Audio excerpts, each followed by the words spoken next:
বরিশালের বানারীপাড়ার পূর্ব তেঁতুলিয়া জমি সংক্রান্ত পূর্বশত্রুতার জেরে প্রতিপক্ষের হামলায় নারীসহ ৩ জন আহত হবার ঘটনায় ভুক্তভোগীরা বানারীপাড়া থানায় লিখিত অভিযোগ দায়ের করেন।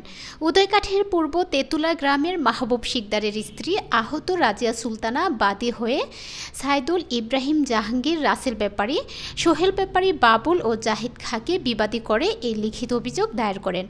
অভিযোগে জানা যায়, বিবাদীদের সাথে বাদী পক্ষের দীর্ঘদিন ধরে জমি সংক্রান্ত বিরোধে আদালতে মামলা চলমান থাকার পরও বিবাদী পক্ষরা ৫ আগস্ট বিকালে ওই বিরোধপূর্ণ সম্পত্তিতে পাকা ঘর নির্মাণের কাজ শুরু করে। এতে বাদীপক্ষ বাধা দিলে বিরোধীরা ক্ষিপ্ত হয়ে অকথ্য ভাষায় গালিগালাজ করে।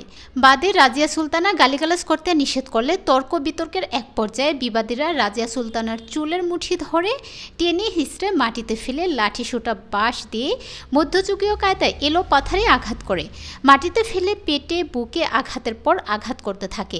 তার ছেলে আরাফাত মাকে বাঁচাতে এলে তাকেও বেধড়ক মারধর করে প্রতিপক্ষরা। বিবাদীদের হামলায় ঘটনাস্থলে উপস্থিত থাকা মাহবুব শিকদারের ভাই ইউনুস মোল্লা, অন্য ভাইয়ের স্ত্রী শাহিদা বেগম, মেয়ে ইয়ামিন বিবাদীদের হামলায় আহত হয়। আঘাতে রাজিয়া সুলতানার একটি হাত ভেঙে যায়। রাজিয়া সুলতানা ঘরে গেলে ইসমাইলের ছেলে ইব্রাহিম রাজিয়ার মাথায় দাও দিয়ে কোপ দেয়। সাথে সাথে রাজিয়া সুলতানা ঘটনাস্থলে অজ্ঞান হয়ে পড়ে। অভিযোগের সাক্ষী ও এলাকাবাসী আহতদের নিয়ে বানারীপাড়া উপজেলা স্বাস্থ্য কমপ্লেক্সে নিয়ে আসে। এ প্রসঙ্গে বানারীপাড়া থানা ইনচার্জ মাইনুল ইসলাম বলেন, আমরা লিখিত অভিযোগ পেয়েছি এবং তাৎক্ষণিক থানার একটি টিম অভিযোগের তদন্ত করতে বেরিয়ে পড়েছে। সঠিক তদন্ত সাপেক্ষে দোষীদের আইনের আওতায় এনে যথোপযুক্ত ব্যবস্থা গ্রহণ করা হবে।